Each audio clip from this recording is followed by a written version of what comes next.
கொஞ்சம் விட்டுருந்தா சாக்கே கடிச்சு தின்னுருவோம் போலயே. வெல்கம் டு சீரீஸ் 10 ஆஃப் மாடு வளர்ப்பு. உங்க மாடுகளுக்கு எவ்வளவு தீவனம் மாத்தி பார்த்துட்டீங்க, இன்னமும் உங்க மாடோட பால் உற்பத்தி அதிகரிக்க மாட்டேங்குதா? அப்ப நான் சொல்றக்கூடிய தீவனத்தை ஒரு முறையாச்சும் உங்க மாடுக்கு பயன்படுத்தி பாருங்க. தெரியாதவங்க தெரிஞ்சுக்கோங்க. நான் எங்க மாடுக்கு பாத்தீங்கன்னா இந்த ஆதிஸ்வர் தீவனத்தை தான் பயன்படுத்திட்டு வரேன். இது பயன்படுத்துற வாசி என் மாடுக்கு ஏற்பட்ட நன்மைகளை உங்ககிட்ட நான் பகிர்ந்துக்கிறேன். முதல்ல இது பயன்படுத்துற வாசி என் மாடோட பால் உற்பத்தி பாத்தீங்கன்னா முன்னாடியோட 1 லிட்டர் அதிகரிச்சிருக்கு.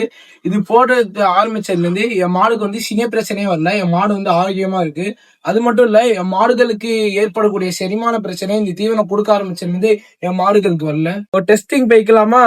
என் ரைட் ஹேண்ட்ல இருக்கு பாத்தீங்கன்னா ஆதிஸ்வர் தீவனம், என் லெஃப்ட் ஹேண்ட்ல இருக்க பாத்தீங்கன்னா வேற ஒரு பிராண்ட் தீவனம். மாடை எது விரும்பி சாப்பிடுதுன்னு பாக்கலாமா? வாங்க. யோகா இந்தடா, எந்த தீவனம் வேணுமோ சாப்பிடு. பாத்தீங்களா, நான் சொன்னது நீங்க நம்பவே இல்லை. மாடுக்கே ஆதிஸ்வர் தீவனத்தை தான் ரொம்ப பிடிச்சிருக்கு. இதனாலதான் நான் ஆதிஸ்வர் தீவனத்தை வாங்க சொல்றேன். இன்னமும் ஏன் வெயிட் பண்ணிட்டு இருக்கீங்க? உங்க மாடுகளுக்கும் ஆதிஸ்வர் தீவனத்தை கொடுங்க. அவங்க நம்பர் இங்க தரேன்.